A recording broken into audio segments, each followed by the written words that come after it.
"We all heard it," the officer said. A calm voice, female, clear, almost serene, calling out from the car, "Help me!" But when they pulled the vehicle from the icy river, the driver was already gone, and in the back seat, strapped into a car seat, a baby. Cold, barely breathing, alive. What was that voice? They still can't explain it, but everyone agrees on one thing: someone was guiding them that day. March 7th, 2015. Spanish Fork, Utah.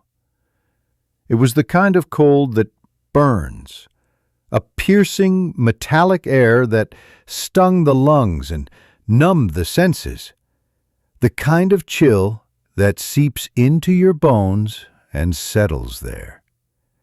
That morning, officers and rescue crews found themselves standing at the edge of the Spanish Fork River, staring at something that shouldn't have been there. A red Dodge sedan, upside down in the water. The call had come in just after noon. A fisherman had spotted the wreckage, barely visible from the bridge above. No skid marks, no recent reports, just the car, half submerged, upside down, roof pressed against the riverbed, almost hidden beneath the shallow current. No one knew how long it had been there. 3 Spanish Fork police officers, Tyler Beddoes, Jared Warner, and Brian DeWitt, were among the first responders on scene. They moved quickly but cautiously, splashing through the frigid water. Their boots filled, their limbs stiffened, but they pressed on, adrenaline beating back the cold. And that's when it happened. They heard a voice, clear, calm, feminine. "Help me," it said. Each officer heard it, all at once. They froze for a moment, glancing at one another, eyes wide. Then they moved with urgency, knowing someone inside was alive and calling to them. The door was crumpled, the vehicle unresponsive. They flipped the car over, straining against the river's weight. Inside was a woman, unmoving, cold, gone. But then, in the back seat, they saw something else. A baby, strapped in, face pale, barely breathing. 12-month-old Lily Groesbeck. She'd been there for nearly 14 hours. Overnight, upside down, strapped in her car seat, inches from the freezing water. And she was alive. Time splintered the moment they saw her.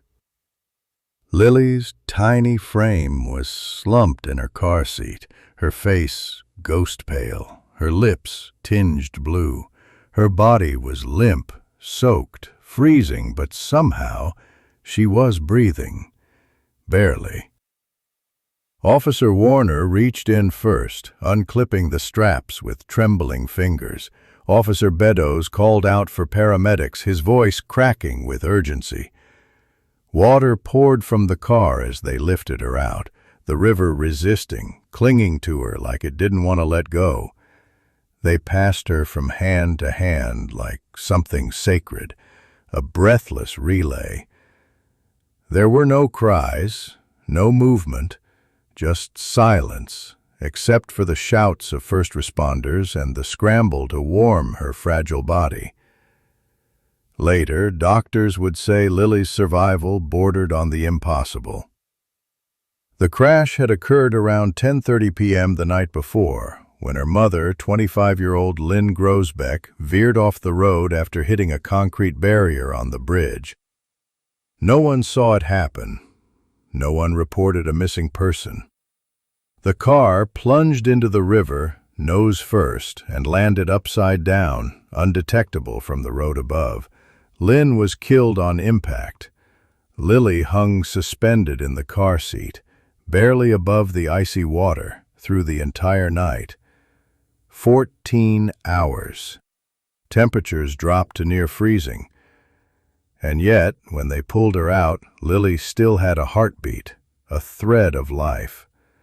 But the officers couldn't stop thinking about what they heard. That voice, calm, urgent, feminine. Help me. It hadn't come from the baby. She was unconscious. It hadn't come from the mother. She'd been gone for hours.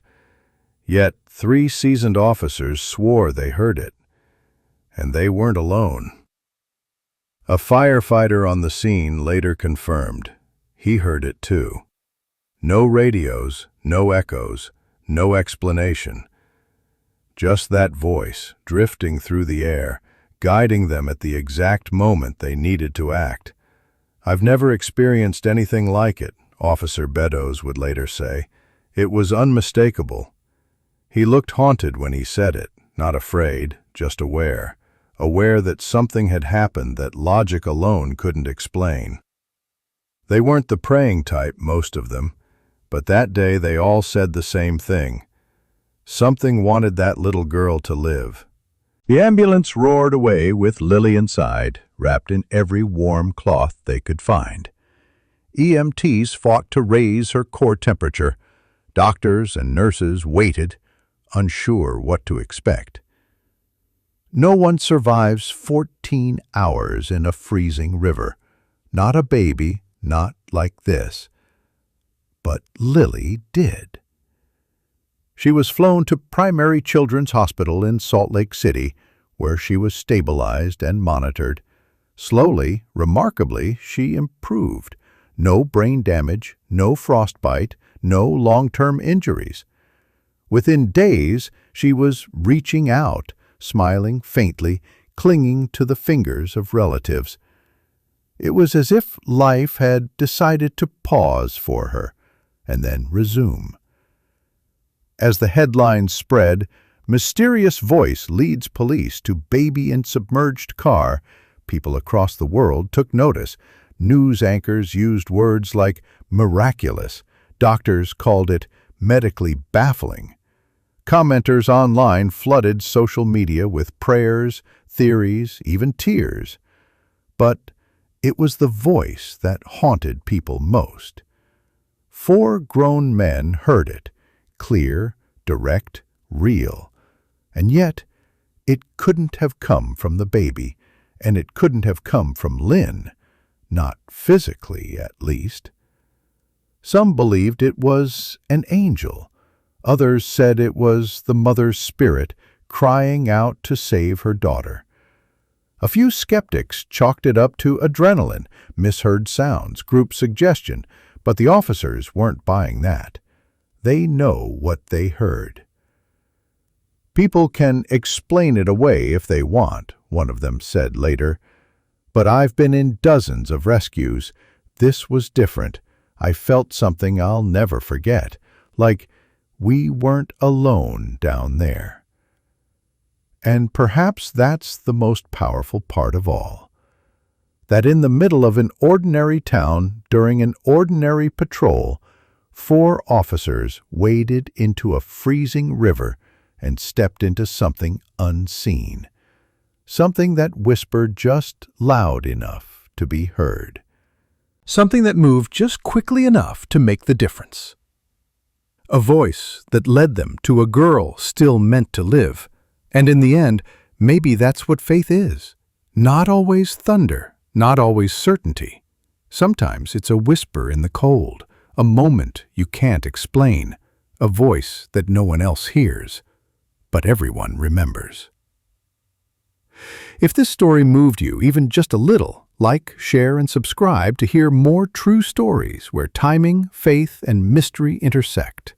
And tell us in the comments, have you ever experienced something that couldn't be explained? A voice, a moment, a feeling that something or someone was watching over you? We read every story, and who knows, your moment might just become the next episode on Lanes and Lanterns Stories.